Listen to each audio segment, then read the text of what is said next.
Hello বন্ধুরা, good morning. কেমন আছো সবাই? আশা করি সবাই ভালো আছো। আর তোমাদের দিদিভাই মোটামুটি আছে। আর আজকে দেখেছো সকাল থেকে বৃষ্টি হচ্ছে, শুধু আজ বলে না, ওই যে কালকে জন্মদিন হয়েছিল আমার ননদের মেয়ে, তো কালকে থেকেই বৃষ্টিটা শুরু হয়েছে। তো ভিডিওটা তো লেট করে দেওয়া হচ্ছে, কারণ অনেক দিন হয়ে গেল জন্মদিনটা। শুক্রবারে জন্মদিনটা হয়েছিল, তো শুক্রবার থেকে বৃষ্টি লেগেছে। এখনো পর্যন্ত বৃষ্টি কিন্তু হয়েই যাচ্ছে। আজকেও জমজম জমজম করে বৃষ্টি হচ্ছে। মনে হচ্ছে না যে বৃষ্টি থামবে, কারণ যা ওয়েদারের অবস্থা। আর এরকম এক নাগাড়ে বৃষ্টি হলে একদমই ভালো লাগে না। মানে একটু বৃষ্টি হলো, আবার একটু রোদ হলো, বা সারা দিন একটু রোদ হলো, বা একটু রাতে বৃষ্টি হলো, তাহলেও পারা যায়। তবে এত বিদকুটে গরম পড়েছিল, বাপরে বাপ। কালকে ওই যে জন্মদিনে গিয়ে যে কি কষ্ট হচ্ছিল গরমে। ওমা, সেই থেকে বৃষ্টি হওয়ার পর থেকে একটু ওয়েদারটা ঠান্ডা হয়েছে ঠিকই, কিন্তু এত প্যাচপ্যাচানি সবসময় বৃষ্টি হলে হয়, এক নাগাড়ে লেগেছে। সেই থেকে কিন্তু সূর্যি মামা দূর কি বাত, একদম বৃষ্টি এক ফোঁটাও কমেনি, একভাবে কিন্তু সেই থেকে বৃষ্টি হয়েই যাচ্ছে। আর সব থেকে বৃষ্টিটা বেশি হয়েছে কালকে, ননদের মেয়ের দিন। কি ঝমঝম করে বৃষ্টি, মনে হচ্ছে না যে বৃষ্টির ফোঁটাগুলো গায়ে পড়লে না, মনে হচ্ছে না একদম ফুটো হয়ে বেরিয়ে যাবে, এতটাই জোরে জোরে ঝেপে ঝেপে জল পড়ছিল। তো আজকে একটু কম হচ্ছে, তবে কিন্তু বৃষ্টি হয়েই যাচ্ছে। আমাদের বাড়ির পেছনে পুকুরটা জলটা একটু কমেছিল, আবার ভর্তি হয়ে গেছে কালকের বৃষ্টিতে। আর এই বৃষ্টি দেখে আমি আজকে একটু লেট করেই ঘুম থেকে উঠেছি, কারণ আজকে আবার বড় ছেলে স্কুল ছুটি, শনিবার, এটা শনিবারের ব্লগ। বড় ছেলে স্কুলে এখন এক্সাম চলছে, তো তো শনি রবিবারটা ছুটি তো এমনিতেই থাকে। আর ওই যে পরীক্ষা চলছে, তো এখন সোমবার থেকে আবার পরীক্ষা শুরু হবে বলতে কি অর্ধেক পরীক্ষা হয়েই গেল, আর কয়েকটা বাকি আছে, আর 4-5টা বোধহয় বাকি আছে। পরীক্ষা অনেকদিন আগেই আরম্ভ হয়েছে ওর। তো মঙ্গলবার দিন আবার আমাদের ওই দোকানে বিশ্বকর্মা পুজো আছে, ওই দিনকে আবার স্কুল ছুটি আছে। তো ভালোই হলো, কারণ ওদের আবার বিশ্বকর্মা পুজোর দিন ছুটি থাকে না, কি ভাগ্যে ছুটিটা পড়েছে দেখছি। তো বেশ ভালো হবে, কারণ ওই দিনকে না রান্না করতে নেই আমাদের বাড়িতে, আগের দিন রান্না করতে হয়। তো মঙ্গলবারের দিনকে বিশ্বকর্মা পুজোর দিন রান্না বান্না করতে নেই, তো সেই জন্য খুব প্রবলেম হয়ে যায়। বড় ছেলে স্কুল থাকলে খাওয়া দাওয়া টিফিন বানানো খুবই প্রবলেম হয়ে যায়। তো বাইরে ঝমঝম করে বৃষ্টি, ঘুম থেকে উঠেছি লেট করে, তো কাজ তো অনেকক্ষণ আগে কমপ্লিট করে ফেলেছি। তো তারপরে ব্লগটা শুরু করেছি। আমার কাপড় টাপড় কাচা হয়ে গেছে একদম। আর আমার বড় ছেলেকে তো ডাক দিলাম, উঠলই না, কারণ পরীক্ষা সোমবারে আবার ম্যাথ পরীক্ষা। তা ওকে বললাম যে তাড়াতাড়ি ঘুম থেকে ওঠ, উঠে চাটা খা, খেয়ে ম্যাথটা একটু প্র্যাকটিস কর। তো উনি বললে এখন একটু ঘুমোই, কারণ বৃষ্টি ভেজা সকাল, আমার ঘুমোতে খুব ভালো লাগছে, তাই ঘুমোচ্ছে এখন। আর কি বলবো বলো। তো আমি গুবলু সোনাকে তোলালাম, তুলিয়ে তারপরে ওই যে খাইয়ে দিচ্ছি এখন। আর এই যে বেলুনগুলো দেখছো, তো এই বেলুনগুলো আমার ওই ননদের মেয়ের জন্মদিনে সেই দরজার সামনে, গেটের সামনে আর কি লাগানো হয়েছিল না, সেই বেলুনগুলো আমার বরমাসে কালকে রাত্রেবেলা ওই নিয়ে এসেছে আর কি। সব ছিঁড়ে ফেলছে বাচ্চারা, তো আমার গুবলু সোনা তো ওখানে গিয়ে সে রাত্রেবেলা বেলুনগুলো ফাটাচ্ছিল ধরে ধরে। তো আমার বর ওর জন্য আবার নিয়ে এসেছে। তো আমার বড় ছেলে ছোট ছেলে দুইজনাই বেলুন দেখলে সহ্য করতে পারে না, কখন ফাটাবে। আর আমার তো ভীষণ ভয় লাগে, বেলুন ফাটানো দেখলে আমার ভয় লাগে। মনে হয় যেন ওই শব্দ দূষণটা আমার খুব ভয় লাগে। যেমন কিনা বোম, বড় বড় বোম ফাটাই না, বাজি, তারপরে কালি পটকা, এইসব আমি একদমই ফাটাতে পারি না, আওয়াজও শুনতে পারি না। আমার ভীষণ ভয় লাগে, শব্দ দূষণটাই আমার ভয় লাগে। তো যাই হোক, তারপরে যে দুই ভাই বেলুন নিয়ে খেলা করছে, আর আমি এই যে চাটা খেয়ে নিচ্ছি। আর এরকম ওয়েদার দেখলে না আমার মনটা শুধু খিচুড়ি খিচুড়ি করে, মনে হয় যেন ঝমঝম করে বাইরে বৃষ্টি হবে আর ঘরের ভিতর খিচুড়ি বানিয়ে খাবো, ভীষণ ভালো লাগে। তাই ভাবছি দেখাই যাক, আজকে খিচুড়ি বানাবো। তো আমার বরমশাইও ভালোবাসে, আমাদের বাড়িতে সবাই খিচুড়ি খেতে ভালোবাসে। ওই যে আমার জেঠু খায় না বলতে খায়, কিন্তু এখন আবার ইদানিং দেখছি খিচুড়ি করলাম কয়েকদিন, তো আমার জেঠু আবার বলছে যে আমাকে একটু দাও, একটু খেয়ে দেখি তারপরে ভাত খাবো। জেঠু কিন্তু 2-1 হাতা মতন খিচুড়ি খেয়েছে। আর আমার বড় ছেলে আগে খেত না, এখন আবার দেখছি খাচ্ছে, খেলেই উপকার, কারণ আমরা ভীষণ ভালোবাসি এই জন্য। তো যাই হোক, আমরা দুইজন চা খেলাম, আমি আমার বড় ছেলে দুজন চাটা খেলাম, খেয়ে নিচে এলাম। আর ফোন তো রাখার কোনো জায়গায় নেই, কারণ বৃষ্টি তো পড়েই যাচ্ছে। আমার বড় ছেলে বাড়িতে আছে, তাই বললাম তুই একটু ভিডিও করে দে। আর ও ভিডিও করে দেয়, বাড়িতে থাকলেও ভিডিও করে দেয়। তো আমি এই যে ভাত বসিয়ে দিচ্ছি, একবারে বড় হাঁড়িটা করে গ্যাসেই ভাত বসাচ্ছি, কারণ রান্নাঘরে বৃষ্টি পড়ছে না, সেই কাল থেকে ঝমঝম করে বৃষ্টি পড়েছে, উনুনের ভিতর জল চলে গেছে, আর খুব অসুবিধা হয়, জল পড়লে রান্নাঘরে রান্না করা খুবই প্রবলেম হয়ে যায়। আমার এদিকে আবার গ্যাসের এখানটা রান্না করতে ভালো লাগে না, কিন্তু কিছু করার নেই, জল পড়ছে, রান্নাঘর তো ভিজে, তাই এখানেই রান্না করতে হবে।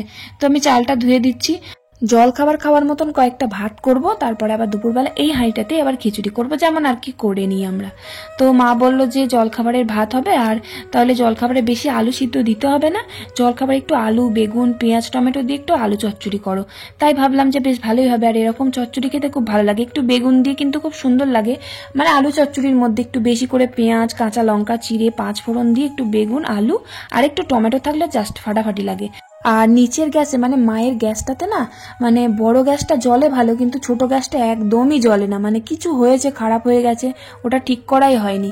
তাই জন্য মা বললো উপরের গ্যাসে আলু চচ্চড়িটা বসিয়ে দাও গা, কারণ ভাত হতে তো সময় লাগবে, এদিকে আলু চচ্চড়িটা হয়ে গেলে বেশ তাড়াতাড়ি সবাইকে ভাতটা দিয়ে দিতে পারবে। তাই জন্য আমি উপরের গ্যাসে নিয়ে চলে এলাম আলু চচ্চড়িটা বসিয়ে দিতে। আর এই আলু চচ্চড়ি না, এই আলু চচ্চড়ি দিয়ে গরম গরম ভাত আর ঘি দিয়ে খুব ভালো লাগে খেতে। আমার মা বানাতো, মা কখনো আলু সিদ্ধ ভাত জলখাবারে বানাতো না, আমার মা কোনো না কোনো একটা তরকারি থাকতো। আমরা যেমন জলখাবারে আলু সিদ্ধ ভাত তাই খেয়ে নিই, কিন্তু আমাদের বাপের বাড়িতে আমার মা কখনো আলু সিদ্ধ ভাত করতো না, মানে আলু সিদ্ধ দিলেও আমার বাবা কখনো আলু সিদ্ধ দিয়ে ভাত খেতে পারতো না, সেই জন্য একটা তরকারি হতো, ওই মাছ টাচই হয়ে যেত। সকাল সকাল 9টার সময় বাবা মাছ নিয়ে আসতো, দিয়ে মাছ রান্না হতো, মাছ দিয়ে আলু দিয়ে তরকারি বা মাছের ঝাল চচ্চড়ি আলু সিদ্ধ ভাত এরকম। মা অনেক সকাল সকাল ভাত বসিয়ে দিত। আর আমাদের তো 9টার সময় ভাত বসে, আর আমরা ওখানে 9টার সময় জলখাবারের ভাত খেতাম, আর রাত্রিবেলায় 8টা সাড়ে 8টার সময় মানে ডিনার রাতের খাবার, আর এখানে 8টা সাড়ে 8টায় ভাত বসানো হয়, অনেক দেরিতে ভাত খাই আমরা, 10:30 11টা।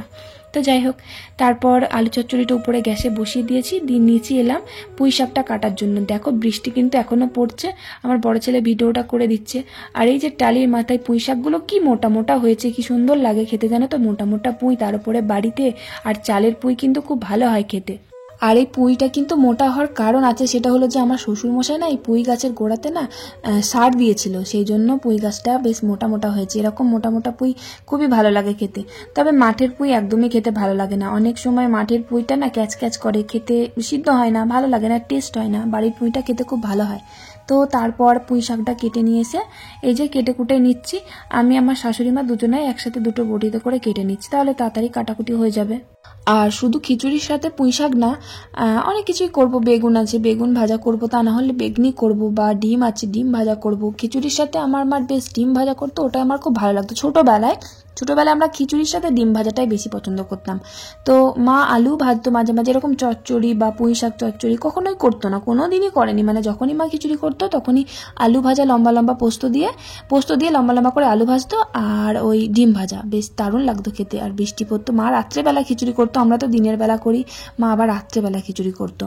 আর আমাদের মানে আমার বিয়ের আগে, মানে যখন আমি ছোট ছিলাম, আমাদের ওই দিকটা মানে আমার বাপের বাড়ির ওই দিকটা না বারবার কারেন্ট চলে যেত, মানে একটু ঝড় বৃষ্টি হলে কারেন্ট যেত, তো যেত 1 থেকে 2-3 ঘন্টা পর পর কারেন্ট আসতো। আর আমাদের এখানে তাও এখন মানে কারেন্ট গেলে 10 থেকে 15 মিনিটের মধ্যে চলে আসে।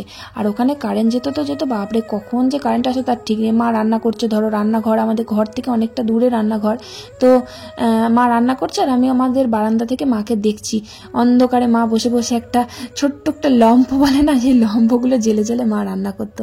আর পুরো অন্ধকার চারিদিক, আর মাকে আমি দূর থেকে বসে বসে দেখতাম, জল পড়তো, যেতে পারতাম না রান্নাঘরে। তারপরে আবার মাঝে মাঝে ছুটেও চলে যেতাম, মা বকা দিত বৃষ্টিতে ভিজিস না। তো যাই হোক, সব কথা বাদ দিয়ে এখন ইমোশন হয়ে যাবো এখনই।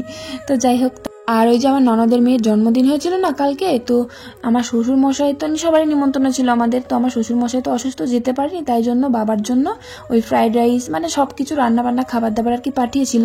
তো আমার শ্বশুর মশাই রাইসটা খেতে পারিনি আর কি, ভাত খেয়েছিল, দিয়ে রাইসটা আর খেতে পারিনি, সেই জন্য রাইসটা ছিল ফ্রিজে রেখে দিয়েছিলাম। আমার বড় ছেলে আবার ফ্রাইড রাইসটা খেতে খুব পছন্দ করে, সেই জন্য ওকে গরম করে দিলাম একটু, তো ও খেয়ে নিল চিকেন দিয়ে, আর রাইসটা খেয়ে নিল জলখাবারে। আর আমরা সবাই ভাত খেলাম আলু চচ্চড়ি দিয়ে, গরম গরম আলু চচ্চড়ি ঘি দিয়ে ভাত খেয়ে নিলাম। তো তারপরে এই যে জলখাবারের বাসনগুলো ধুয়ে নিচ্ছি। আর এখন বৃষ্টিটা আর কি ধরেছে, একটু হালকা হালকা পড়ছে, কারণ এক এক সময় এত জোরে জোরে বৃষ্টি পড়ছে, এই যে কলপাটটা বাসন ধোয়াই যায় না, তাই ভাবলাম বৃষ্টিটা যখন কম আছে আমি বাসনগুলো বরং ধুয়ে নিই। তাই এই যে বাসনগুলো ধুয়ে নিচ্ছি। জলখাবারে আর খুবই পোড়া নয় তো, কারণ উনুনে রান্না হয়নি, এখনই ধুয়ে নিলে ফটাফট ধোয়া হয়ে যাবে। আর উনুনে রান্না হলে তো একটু পোড়া ধরা হয়। আর বৃষ্টি পড়লে আমাদের সব থেকে অসুবিধা হয়ে যায়, যখন ঝমঝম করে বৃষ্টি পড়ে তখন বাসন একদম ধুতে পারি না, খুব অসুবিধা হয়ে যায়। ওই কলপাড়ে বাসনগুলো ফেলেই রাখতে হয়, কারণ এই কলপাড়ের উপরে চালা করা নেই না, তার জন্য ঝমঝম করে বৃষ্টি পড়লে ভিজে যায়। আর তাছাড়াও আমাদের উপরে যে বাইরে বারান্দায় নামতেই যে উপরে মানে ওখানটা জল পড়ে না, বাসন ধোয়া যায়, কিন্তু ধোয়া যায় না, খুব বেশি জল পড়লে তখন আবার ছাড় যায়, তো তার জন্য বাসন ধোয়া হয় না। বৃষ্টি পড়লে বাসন একদম ফেলে রাখতে হয়।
আর তারপর বাসনগুলো ধোয়ার পর এই যে ঘর মোছা বালতিটা মাকে এনে দিয়েছিলাম, মানে অর্ডার করে আর কি, অনলাইন থেকে অর্ডার করে এই বালতিটা নিয়েছি। কারণ মায়েরও খুব কষ্ট হয় ঘর মুছতে, সেম প্রবলেম, তবু মা হাতে করে মোছে না, মানে লাঠি দিয়ে মোছে, অন্য লাঠি সে হাতে করে চিপতে হয় না, সেই লাঠিগুলো দিয়ে মা ঘর মোছে। তাই ভাবলাম আমার মতন একটা ঘর মোছা লাঠি এনে দিই, কারণ নিচেও অনেকগুলো ঘর, নিচেও 1 2 3 4টে ঘর, আর একটা তো এখন মানে মোছা হয় না, ঘরটা এখন মানে গোডাউন হয়ে গেছে বলতে পারো। তো এই যে ঘর মোছার এই বালতিটা আমার থেকে, মানে আমি যে বালতিটা নিয়েছি তার থেকে কিন্তু 100 টাকা দাম কম, কিন্তু অনেক কিছু আছে। এই দেখো হ্যান্ডেলটা কিন্তু আমারটাতে নেই, আবার চাকা লাগানো আছে, এগুলো কিন্তু আমারটাতে নেই। মানে মায়ের বালতিটা কিন্তু খুব ভালো হয়েছে, কম দামের মধ্যে। হ্যালো বন্ধুরা, ভিডিওটা এখন অন করছি, দেখো কটা বাজে, এখন বাজে 5:30, মানে জগা খিচুড়ি হয়ে গেল আজকে আমার ভিডিও। পুরো আজকে খিচুড়ি হওয়ার কথা ছিল, তারপরে ননদদের বাড়িতে ওই যে খাওয়ার কথা ছিল, বলে গেল যে ওখানে খাওয়া দাওয়া করার জন্য। তো এখন বাজে 5:30, আমি যাইনি খেতে, সবাই গেছিল খেতে। সবজিগুলো সব কেটে ফ্রিজে রেখে দিয়েছি, পুঁই শাক, তারপর আনাজপাতি যা ছিল। আজকে খিচুড়ি হওয়ার কথা ছিল, খিচুড়ি তো হলো না। তো কি ভাবছি যে মা বললো যে রাত্রেবেলায় খিচুড়ি করে ফেলো, কারণ বৃষ্টি এখনো পর্যন্ত হচ্ছে, এখন কিন্তু টিপটিপ করে বৃষ্টি পড়ছে, আমি কিন্তু দাঁড়িয়ে ভিজছি ঘরের মধ্যে। আর এই কথা বলতে ভালো লাগে না ভিডিও ঘরের ভেতরে, তো ছাদের মধ্যে এলাম। তো রাত্রেবেলা খিচুড়িটা করে ফেলবো, গরম গরম মুসুর ডালের খিচুড়ি আর পুঁই শাক চচ্চড়ি। আর কি করব, বেগুনি করব, বেগুন আছে তাই তো ভাজবো, তা না হলে ডিম ভাজা করব, যাই হোক একটা কিছু করব। যাই হোক দুপুরবেলা হওয়ার কথা ছিল, হলো না, আমি যাইনি খেতে। ওই যে বললাম গুবলু সোনা বাড়িতে ছিল, সবাই গেছিল খেতে। কি করব, আমি কোনো কাজ ছিল না, যে বাসন কোসনগুলো ধুয়ে তারপরে মায়ের ওই যে ঘর মোছা বালতিটা আর কি সেট মেট করে দিলাম, কিভাবে মুছতে হবে কিভাবে চিপতে হবে সেটা শিখিয়ে দিয়ে আমি ওপরে চলে এসেছি। ওপরে এসে গুবলু সোনাকে খাইয়েছি, একটু ডাল করেছি প্রেশার কুকারে দিয়ে, ওকে খাইয়ে দাইয়ে ঘুম পাড়িয়েছি, আমিও শুয়ে পড়েছি। কোনো কাজ ছিল না, ভিডিও করিনি, কিছুই না, সবাই খেতে গেছিলো, আমি বাড়িতে খেয়েছি, আমি আর কিছু ভিডিও করিনি। আমি যা ভিডিও তো আর কি করবো, রান্না বান্না করা হলো না, কিছু না, তাই জন্য ভিডিও অন করিনি। তারপর মা খেয়ে দিয়ে এসে বললো কি হবে, কালকে আবার দোয়াদোষি, মানে কালকে পুঁই শাক রান্না করতে নেই, সেই জন্য মা বললো রাত্রেবেলাতেই করে ফেলো পুঁই শাকটা, আর রাত্রে খিচুড়ি করে ফেলো, বেশ ভালোই হবে। তো রাত্রে খিচুড়ি করে ফেলবো, কিন্তু বৃষ্টি পড়ছে, এখন আমাকে নিচে যেতে হবে, খুব হাওয়া দিচ্ছে, বৃষ্টিতে ভেজা যাবে না, দিয়ে আবার জ্বরে ভুগবো, সবাই বকবে আমাকে। আবার চলে যাচ্ছি, দেখেছো। তো তারপর ঝমঝম করে আবার বৃষ্টি শুরু হয়ে গেল। তো আমি আমার বড় ছেলেকে বললাম সন্ধ্যাটা দিয়ে যেতে, ভাবে আমি খিচুড়িটা গিয়ে বসিয়ে দিই, কারণ রাত্রেবেলা খিচুড়ি খেতে আমার ভীষণ ভালো লাগে, দিনের থেকে রাতেও ভালো লাগে, দিনেও ভালো লাগে, সবসময় ভালো লাগে। খিচুড়িটাই আমার প্রিয়, খুবই ভালো লাগে। আমার বড় ছেলে সন্ধ্যাটা দিয়ে দিচ্ছে, দিয়ে দিক, তারপর আমি নিচে যাই, কারণ খিচুড়ি হবে, তারপরে পুঁই শাক হবে, বেগুন ভাজা, ডিম ভাজা, মোটামুটি অনেক কিছুই হবে, তাই জন্য একটু তাড়াতাড়ি বসাবো। আর খিচুড়িটা অনেকটা হবে, আমার ননদ এসেছে, নন্দাই আছে, তারপরে পিস শাশুড়ি এসেছে, পিস শ্বশুর এসেছে, মানে পিসি বলি আমি আর কি। তো ওই যে আমার ননদের মেয়ের জন্মদিন ছিল না, সবাই আর কি এসেছে, তো সবাই খাবে, সেই জন্য আমি তাড়াতাড়ি করে এসে খিচুড়িটা বসিয়ে দিলাম। এই যে দেখো চাল ডাল আর মুসুর ডালের খিচুড়ি করব। আর জানো তো, মানে সব রকমের ডাল মিশিয়ে করলে খুব ভালো হয় জানো খিচুড়ি, যেমন কিনা মুসুর ডাল, কলাইয়ের ডাল, মটর ডাল, তেওড়ার ডাল, ছোলার ডাল, সব রকমের ডাল মিক্স করে, মুগ ডাল, সব রকমের ডাল মিক্স করে খিচুড়ি করে দেখবে, দারুণ খেতে হয়, ওটা পুরো অন্যরকম আলাদাই টেস্ট, আমার দারুণ লাগে। কারণ যখন কোনো ভোগের খিচুড়ি খাওয়া হয় তখন কিন্তু সব রকমের 5 মিশালি ডাল দিয়ে কিন্তু খিচুড়িটা হয়, খুব টেস্টি হয়। আর সব রকমের সবজি দিয়ে খিচুড়িটা আমার বেশি ভালো লাগে খেতে। খিচুড়ির মধ্যে বিনস থাকবে, ক্যাপসিকাম, গাজর, তারপরে ফুলকপি। আর আমার বরমশাই জানো তো কেমন খিচুড়ি খেতে পছন্দ করে, ও আবার মুসুর ডালের খিচুড়ির মধ্যে একটু পালং শাক দিলে খুব ভালোবাসে খেতে, পালং শাক একটু থাকলে খুবই প্রিয়, ওর খুব ভালো লাগে। তো আমার ভালো লাগে, তবে খুব বেশি মানে শাক পাতা দিলে ভালো লাগে না। তবে মুগ ডালের খিচুড়ির মধ্যে একটু ফুলকপি আর গাজর, বিনস থাকলে যা লাগে না সেই খিচুড়িটা, আর বেশ ঘি দিয়ে করতে হবে, খুব ভালো লাগে, আটো আটো করতে হবে। মুসুরির ডালের খিচুড়ি আলাদা টেস্ট, মুগ ডালের খিচুড়ি আলাদা টেস্ট। এটা কিন্তু মুগ ডালেরটা আমার সব থেকে বেস্ট লাগে, সব থেকে বেশি ভালো লাগে, কারণ ওটা না আটো আটো করে করলে একদম ভোগের খিচুড়ির মতনই হয়, খেতে খুব টেস্টি হয়। বিশেষ করে যদি গোবিন্দভোগ চালের করা যায় তাহলে তো আর কোনো কথাই হবে না। আর হ্যাঁ, সামা চালের খিচুড়িটা কিন্তু আরও ভালো লাগে। অনেকে সামা চাল বুঝতে পারে না, তার জন্য বলছি ভুরুর চাল বলে না, সেই চালের খিচুড়ি মুগ ডাল দিয়ে আমার তো দারুণ লাগে খেতে, মানে আতপ চালের থেকেও খুব প্রিয়, খুবই ভালো লাগে। তো যাই হোক, তারপর নিচে খিচুড়িটা বসিয়ে দিয়ে চাল ডালটা ধুয়ে দিয়ে এসে আমি উপরে চলে এলাম। এই যে দেখো পুঁই শাকটা এখানে বসিয়ে দিচ্ছি, কারণ ওই যে বললাম নিচের গ্যাসটা খুব বেশি ভালো জ্বলে না, তা না হলে যদি ভালো জ্বলতো ছোট গ্যাসটা, তাহলে ছোট গ্যাসটা মানে পাশে আর কি খিচুড়ির পাশে বসিয়ে দিতাম পুঁই শাকটা, কিন্তু ওটা তো জ্বলেই না, খুব দেরি হবে। আর আমার না উনুনে রান্না করে তো একটা হ্যাবিট হয়ে গেছে, ওই গ্যাসে রান্না করতে কেমন যেন বিরক্ত লাগে। কারণ জোরে তাড়াতাড়ি মানে রান্না করে মানে জোরে জাল দিয়ে আর কি তাড়াতাড়ি রান্না করে নেবো ভাবলে না হয় না। এই যে ধরো যখন এক এক সময় মাংস করি না, তখন এত জল বার হয় মাংস থেকে, তাড়াতাড়ি মানে যে গ্যাসটা বাড়িয়ে দিয়ে রান্না করব তাহলে তো হবে না। কিন্তু উনুনে যদি রান্না করি না, যদি মাংস থেকে জল বার হয় তাহলে জোরে আর কি অনেকগুলো কাঠ দিয়ে আর কি তাড়াতাড়ি জাল দিয়ে মানে জলটা মেরে দিতে পারি। কিন্তু গ্যাসের মধ্যে এক সময় কি হয়, জল বেরিয়ে যায়, সে গ্যাস যেমন জ্বলে তেমন তার থেকে তো আর বাড়ানো যাবে না, দিয়ে খুব বিরক্ত লাগে, রান্না করতে দেরিও হয়ে যায়, এদিকে মাংস গলে যায়, মশলা কষা হয় না, মানে যা তা ব্যাপার লাগে, ভালো লাগে না। তো তারপর উপরে ওই যে পুঁই শাকটা বসিয়ে দিয়ে এসেছি গ্যাসে, দিয়ে আমি নিচে চলে এলাম আবার, দিয়ে ওই যে চাল টাল তো ধুয়ে দিয়েছিলাম, এবার চালটা সিদ্ধ হতে চললে এবার হলুদ দিতে হবে, মশলা দিতে হবে, সেই জন্য মশলাটা দিতে এলাম খিচুড়িতে। আর বেশি করে পেঁয়াজ দিয়েছি, কারণ মুসুর ডালের খিচুড়িতে একটু বেশি করে পেঁয়াজ দিলে না খেতে ভালো হয়, তো তার জন্য বেশি করে পেঁয়াজ, আদা, রসুন না সরি আদা, জিরে একটু মশলা দিয়ে ভালো করে কষে একদম হলুদটা দিয়ে আর কি খিচুড়িতে দিয়ে দেবো। তবে খিচুড়িটা আমি বসিয়ে দিয়ে গেছিলাম, মা দেখেছে, মানে মা নিচে আর কি দেখছে আর আমি উপরে, মানে টুকটাক আর কি মা আছে বলে তাই, তা না হলে আর দু জায়গায় ছুটে ছুটে রান্না করতে হতো না। আমি ওই যে খিচুড়িটা বসিয়ে দিয়ে গেছিলাম, মা দেখছিল, আর মা মশলাটা বেটে একদম পুরো রেডি করে দিয়েছে, পেঁয়াজ টিয়াজগুলো সব মাই কেটে দিয়েছে। তো আমি এই যে মশলাটা কষে আর কি জাস্ট হাঁড়ির মধ্যে দিয়ে দেবো। আর ফোড়নটা এখন দিচ্ছি না, খিচুড়িতে ফোড়ন একদম মানে শেষে নামাবার আগে ফোড়নটা দিয়ে জাস্ট একটুখানি ফুটিয়ে নিয়ে নামিয়ে দেবো, কারণ খিচুড়িতে এখন ফোড়ন দিলে সেই গন্ধটা বেরিয়ে যাবে, ভালো লাগবে না। আর ফোড়নে দেবো জিরে, তারপরে শুকনো লঙ্কা, একটু অল্প পাঁচ ফোড়ন, তেজপাতা, এসব আর কি ফোড়ন দিয়ে একদম নামিয়ে দেবো। তো এরপরে আবার হলুদ দিলে গন্ধ বার হবে, তারপরে মশলাটার একটা গন্ধ বার হবে। আমার মা কি করতো জানো, কিভাবে খিচুড়ি করতো আমি মাকে দেখেছি, মনে আছে, মা তো হাঁড়িতে খিচুড়ি করতো, হাঁড়ির মধ্যেতেই প্রথমেই মশলাটাকে কষে নিত, দিয়ে তারপরে জল ঢেলে দিত, তারপরে দেখতাম লাস্টে খিচুড়ি হয়ে যাবার পর হাতায় করে দেখতাম ওই ফোড়নটা দিয়ে দিত লাস্টে। আর মশলাটা কিন্তু সঙ্গে সঙ্গেই দিয়ে দিত, আমরা যেমন মশলাটা একটু পরে দিই, কিন্তু মা তা করতো নয়, হাঁড়ির মধ্যেতেই একটু তেল দিয়ে দেখতাম মশলাটা কষে নিয়ে জল ঢেলে দিল, দিয়ে খিচুড়ি হোক, তারপরে লাস্টে একদম নামাবার সময় ফোড়নটা দিয়ে দিত। তো যাই হোক, তারপর ওদিকে খিচুড়ির ফোড়ন মানে মশলাটা দিলাম, দিয়ে আবার উপরে চলে এলাম। পুঁই শাকটা দেখলাম এখনো সেদ্ধ হয়নি, কিন্তু আমার আবার পেটের ভিতর খিদেই ছুঁচোয় ডন দিচ্ছে, তাই ভাবলাম কি খাবো। তো ওই যে সকালবেলা মানে দুপুরবেলা ওই গুবলু সোনার জন্য প্রেশার কুকারে একটু ডাল করেছিলাম, একটু চাপ হয়েছিল মুসুর ডাল, তাই ভাবলাম ওই ডালটা দিয়ে দুটো মুড়ি খাই, একটু কাঁচা লঙ্কা কামড়ে। তো গুবলু সোনাকে একটু খাওয়ালাম আর আমিও খেলাম।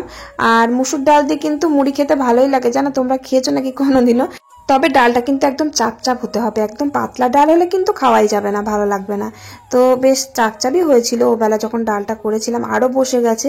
তো ডালটা দিয়ে দুটো মুড়ি খেলাম, খেয়ে যে চচ্চড়িটা আবার হয়েও গেছে, নামিয়ে দিলাম।